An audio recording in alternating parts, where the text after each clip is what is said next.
തിരഞ്ഞെടുപ്പിൽ ഇപ്പോൾ കോൺഗ്രസിന്റെ സ്ഥാനാർത്ഥി പട്ടിക പുറത്തു വരുമ്പോൾ ആ സ്ഥാനാർത്ഥി പട്ടികയിൽ ആർക്കാണ് മുൻതൂക്കം എന്നുള്ളതാണ് ഞാൻ ഉദ്ദേശിച്ചത്. ഏത് നേതാവിന്റെ സ്ഥാനാർത്ഥിക്കാണ് മുൻതൂക്കം എന്നുള്ളതാണ് നമ്മൾ ഇനി പരിശോധിക്കാൻ പോകുന്നത്. ഇപ്പോൾ 92 ഇടങ്ങളിലാണ് കോൺഗ്രസ് നേരിട്ട് സ്ഥാനാർത്ഥികളെ നിർത്തുന്നത്. 3 ഇടങ്ങളിൽ അമ്പലപ്പുഴയിൽ ജി സുധാകരൻ, അതേപോലെ തളിപ്പറമ്പിൽ കെ ഗോവിന്ദൻ, പയ്യന്നൂരിൽ കെ കുഞ്ഞികൃഷ്ണൻ, ഇത്രയും ആളുകളെയാണ് നിലവിൽ പാർട്ടി പിന്തുണയ്ക്കുന്നത്. അപ്പോൾ ആ 92 പേരിൽ ആർക്കാണ് മേധാവിത്വം എന്നുള്ളതാണ് റിപ്പോർട്ടിനെ പരിശോധിക്കാൻ പോകുന്നത്. KC പക്ഷത്തിനാണോ, VD പക്ഷത്തിനാണോ, ഇനി അതല്ല രമേശ് ചെന്നിത്തലയ്ക്കാണോ? പരമ്പരാഗതമായ AI ഗ്രൂപ്പ് സംവിധാനങ്ങളൊക്കെ കടപുഴകി. A ഗ്രൂപ്പിലുണ്ടായിരുന്ന പലരും I ഗ്രൂപ്പിലേക്ക് പോയി, I ഗ്രൂപ്പിലുണ്ടായിരുന്ന പലരും പുതിയ KC വേണുഗോപാൽ പക്ഷത്തേക്ക് പോയി, KCക്കൊപ്പം ഉണ്ടായിരുന്ന പണ്ട് I ഗ്രൂപ്പിലുണ്ടായിരുന്ന പലരും A ഗ്രൂപ്പിന്റെ ഭാഗമായി, A ഗ്രൂപ്പിലുണ്ടായിരുന്ന പലരും വേറെ വേറെ ആയി മാറുന്നു. ഇതൊരു ഫ്ലൂയിഡ് സ്റ്റേറ്റിലാണ് എന്ന് പറയും. സാധാരണ നമ്മൾ അങ്ങനെ ഒരു പദപ്രയോഗമുണ്ട്. നമുക്ക് നിശ്ചയിക്കാൻ കഴിയില്ല ചിലരെങ്കിലും. എന്താണ് യഥാർത്ഥത്തിൽ കേരളത്തിലെ കോൺഗ്രസിന്റെ രാഷ്ട്രീയത്തിൽ സംഭവിക്കുന്നത്? ഈ സ്ഥാനാർത്ഥി പട്ടിക നമ്മൾ വിശദമായി ആഴത്തിൽ പരിശോധിക്കുമ്പോൾ ഫസ്റ്റ് ഓൺ റിപ്പോർട്ടർ, സംസ്ഥാന കോൺഗ്രസിൽ ഗ്രൂപ്പ് സമവാക്യങ്ങൾ മാറി മറിയുന്നു എന്നുള്ളതാണ് ആദ്യത്തെ പോയിന്റ്. AI ഗ്രൂപ്പുകളെ വെട്ടിയൊതുക്കി KC വേണുഗോപാൽ പക്ഷം എന്നുള്ളതാണ് രണ്ടാമത്തെ പോയിന്റ്. സ്ഥാനാർത്ഥികളിൽ ഭൂരിഭാഗവും KCയുടെ വിശ്വസ്തരാണ് എന്നുള്ളതാണ് മൂന്നാമത്തെ പോയിന്റ്. ചെന്നിത്തലയുടെ വിശ്വസ്തരായ ജോസഫ് ആഴക്കനും N സുബ്രഹ്മണ്യവും അടക്കമുള്ളവർക്ക് സീറ്റില്ല. ചെന്നിത്തല നിർദ്ദേശിച്ച R ചന്ദ്രശേഖരനെയും I മൂസയെയും വെട്ടി. A ഗ്രൂപ്പിലെ ജെയ്സൺ ജോസഫ്, JS അഖിൽ ഉൾപ്പെടെയുള്ളവർക്കും സീറ്റ് ലഭിച്ചില്ല. തരൂർ നിർദ്ദേശിച്ച NS നുസൂറിനും ഫ്രീഡ സൈമണിനും സീറ്റില്ല. ഋഷിപാലുണ്ട് കൂടുതൽ വിവരങ്ങളുമായി. ഋഷിപാൽ, ഈ കോൺഗ്രസ് സ്ഥാനാർത്ഥി ലിസ്റ്റിൽ പൂർണ്ണമായും തെളിയുന്നത് KC വേണുഗോപാലിന്റെ നോമിനികളാണ്, അഥവാ KC വേണുഗോപാലിനോടൊപ്പം നിൽക്കുന്നവരാണ് എന്നാണ് മനസ്സിലാക്കുന്നത്. വെട്ടിയൊതുക്കപ്പെട്ടവരിൽ ഏറ്റവും കൂടുതൽ നഷ്ടം രമേശ് ചെന്നിത്തലയ്ക്കാണോ? ഋഷിപാൽ. അരുൺകുമാർ, സാധാരണ നിയമസഭാ തെരഞ്ഞെടുപ്പ് ഘട്ടത്തിൽ AI ഗ്രൂപ്പുകൾ ചേർന്നിരുന്ന അവർ സീറ്റുകൾ വീതം വെച്ച് എടുക്കുന്നതായിരുന്നു പതിവ്. ഈ നിയമസഭാ തെരഞ്ഞെടുപ്പിൽ AI ഗ്രൂപ്പുകൾ, അത് രമേശ് ചെന്നിത്തല നയിക്കുന്ന I ഗ്രൂപ്പിനെയൊക്കെ വെട്ടിയൊതുക്കി KC പക്ഷത്തിന്റെ മുന്നേറ്റമാണ് കണ്ടത്. പ്രത്യേകിച്ച് രമേശ് ചെന്നിത്തല നിർദ്ദേശിച്ച പല പേരുകളും ഒഴിവാക്കി. പിന്നീട് അവസാന ഘട്ടത്തിലൊക്കെ രമേശ് ചെന്നിത്തലയ്ക്ക് ഒപ്പമുണ്ടായിരുന്നവർ, ഒപ്പം A ഗ്രൂപ്പിലുണ്ടായിരുന്നവരൊക്കെ കൂടുമാറുന്ന കാഴ്ചയായിരുന്നു. അവസാന ദിവസങ്ങളിൽ അവർ നേരെ KC പക്ഷത്തിന്റെ മുന്നിൽ സറണ്ടർ ചെയ്ത് കീഴടങ്ങിക്കൊണ്ട് അവർ സീറ്റ് വാങ്ങിച്ചെടുക്കുന്ന കാഴ്ചയും ഉണ്ടായിരുന്നു. അങ്ങനെ രമേശ് ചെന്നിത്തല പക്ഷത്തിൽ നിന്നും പൂർണ്ണമായും ഒഴിവാക്കപ്പെട്ടവരിൽ പ്രധാനികൾ, അത് ഒന്ന് A ഷുക്കൂറാണ്, ഒപ്പം ബാബു പ്രസാദ് ഉണ്ട്. ആലപ്പുഴ ജില്ലാ കോൺഗ്രസ് കമ്മിറ്റിയുടെ അധ്യക്ഷൻ കൂടിയാണ് ബാബു പ്രസാദ്.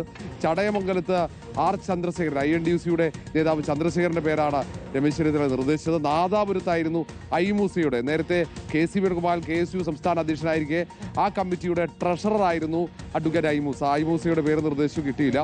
N സുബ്രഹ്മണ്യൻ, മലബാറിൽ രമേശ് ചെന്നിത്തലയുടെ വിഭാഗത്തിന്റെ തലവനായി പ്രവർത്തിക്കുന്ന N സുബ്രഹ്മണ്യൻ രാഷ്ട്രീയകാര്യ സമിതി അംഗം കൂടിയാണ്. കൊയിലാണ്ടിയിൽ മത്സരിപ്പിക്കണമെന്ന ആവശ്യം മുന്നോട്ട് വെച്ചു, പരിഗണിക്കപ്പെട്ടില്ല. ജോസഫ് ആഴക്കൻ അവസാന ഘട്ടത്തിൽ അത് സ്ക്രീനിംഗ് കമ്മിറ്റി പാസ്സാക്കി. ഒടുവിൽ കേന്ദ്ര തെരഞ്ഞെടുപ്പ് കമ്മിറ്റിയിൽ വെച്ചാണ് അവിടെ ജോസഫ് ആഴക്കന്റെ പേര് വെട്ടിമാറ്റിയത് എന്നതാണ് ഏറ്റവും ശ്രദ്ധേയമാകുന്നത്. പിന്നീട് എൽദോസ് കുന്നപ്പള്ളി രമേശ് ചെന്നിത്തല വിഭാഗത്തിലെ പ്രധാനിയാണ്.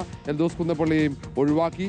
അങ്ങനെ പ്രധാനപ്പെട്ട A ഗ്രൂപ്പിലെ ജെയ്സൺ ജോസഫ്, സോണി സെബാസ്റ്റ്യൻ തിരുവമ്പാടി സീറ്റ് ലഭിക്കുകയാണെങ്കിൽ സോണി സെബാസ്റ്റ്യൻ സ്ഥാനാർത്ഥിയാകുമെന്ന അഭ്യൂഹങ്ങളുണ്ടായിരുന്നു.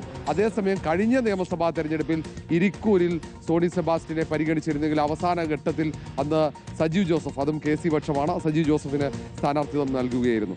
അങ്ങനെ ഹക്കീം കുന്നേൽ, കാസർഗോഡ് ജില്ലാ കോൺഗ്രസ് കമ്മിറ്റി മുൻ അധ്യക്ഷനാണ് ഹക്കീം കുന്നേൽ അവസാന ഘട്ടം വരെ ശ്രമിച്ചെങ്കിലും നടന്നില്ല. പാലക്കാട്ടേക്ക് KPCCയുടെ സെക്രട്ടറി ആയിരുന്ന C ചന്ദ്രൻ ശ്രമം നടത്തിയിരുന്നു. പക്ഷേ പാലക്കാട്ട് അവിടെ KC പക്ഷത്തിന്റെ സഹായത്തോടെ അവിടെ ഷാഫി പറമ്പിലിന്റെ നേതൃത്വത്തിൽ പിഷാരടിയെ എത്തിക്കുകയായിരുന്നു.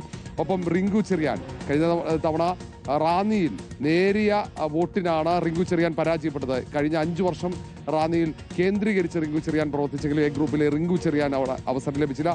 JS അഖിൽ അവിടെ തിരുവനന്തപുരത്ത് കഴിഞ്ഞ നിയമസഭാ തെരഞ്ഞെടുപ്പിലടക്കം കഴക്കൂട്ടത്ത് സീറ്റ് പ്രതീക്ഷിച്ചതാണ്. ഈ നിയമസഭാ തെരഞ്ഞെടുപ്പിൽ സീറ്റ് പ്രതീക്ഷിച്ചുകൊണ്ട് അവിടെ കേന്ദ്രീകരിച്ച് പ്രവർത്തിച്ചെങ്കിലും അവസാന ഘട്ടത്തിൽ A ഗ്രൂപ്പിലെ പ്രധാനിയായ JS അഖിലിനെയും വെട്ടി. തരൂർ ഏതാണ്ട് കുറച്ചു പേരുകൾ മാത്രമാണ് നിർദ്ദേശിച്ചത്. അതിൽ പ്രധാനപ്പെട്ടത് യൂത്ത് കോൺഗ്രസിന്റെ മുൻ സംസ്ഥാന വൈസ് പ്രസിഡന്റ് ആയിരുന്ന NS നുസൂറിനെ നേമത്തും, ഒപ്പം ഫ്രീഡ സൈമണിനെ നെയ്യാറ്റിൻകരയിലുമായിരുന്നു. ഫ്രീഡ സൈമൺ തിരുവനന്തപുരം ജില്ലയിൽ ജില്ലാ പഞ്ചായത്തിൽ ഏറ്റവും കൂടുതൽ ഭൂരിപക്ഷത്തിൽ വിജയിച്ച ഒരാൾ കൂടിയാണ്. അങ്ങനെ ജില്ലാ പഞ്ചായത്ത് അംഗമായ ഫ്രീഡ സൈമണിനെയും വെട്ടി. ഒടുവിൽ ഈ സീറ്റുകൾ പരിശോധിക്കുമ്പോൾ ഏതാണ്ട് 90% സീറ്റുകളും KC പക്ഷത്തിനൊപ്പമാണ്. അതിൽ പലരും അവസാന ഘട്ടത്തിൽ KC പക്ഷത്തേക്ക് മാറിയ ആളുകളാണ്. അങ്ങനെ പൂർണ്ണമായും സംസ്ഥാനത്തെ കോൺഗ്രസ് KC പക്ഷത്തിന്റെ കൈപ്പിടിയിൽ ഒതുങ്ങി എന്നതാണ് സ്ഥാനാർത്ഥി നിർണയത്തിന് ശേഷം നമുക്ക് വിലയിരുത്താൻ കഴിയുക.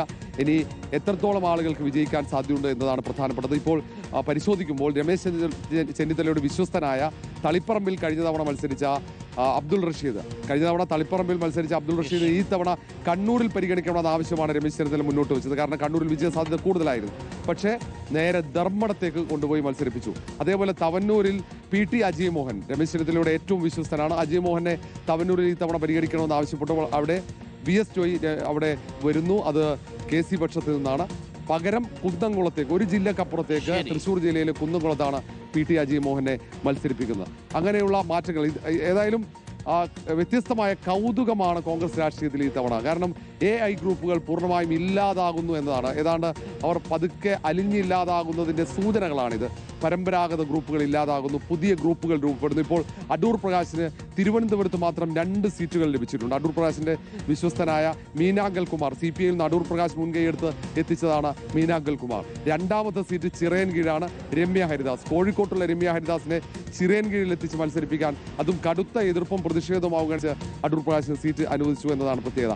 അങ്ങനെ ചില വ്യക്തികൾ അവർ നടത്തിയ ശ്രമങ്ങൾ ചില സീറ്റുകൾ അവർ നിർദ്ദേശിച്ചു. കോഴിക്കോടാണെങ്കിൽ MK രാഘവൻ 2 സ്ഥാനാർത്ഥികളുണ്ട്. അത് ഒന്ന് നാദാപുരത്ത് KSU മുൻ സംസ്ഥാന അധ്യക്ഷൻ KM അഭിജിത്ത് ആണെങ്കിൽ, 2ാമത്തേത് കോഴിക്കോട് ജില്ലാ യൂത്ത് കോൺഗ്രസ് അധ്യക്ഷൻ സൂരജാണ് ബാലുശ്ശേരിയിൽ മത്സരിക്കുന്നത്. അങ്ങനെയാണ്, വ്യത്യസ്തമാണ്, വിചിത്രമായ രീതിയിൽ കോൺഗ്രസിന്റെ ആഭ്യന്തര രാഷ്ട്രീയം മാറി മറിയുകയാണ് അരുൺകുമാർ.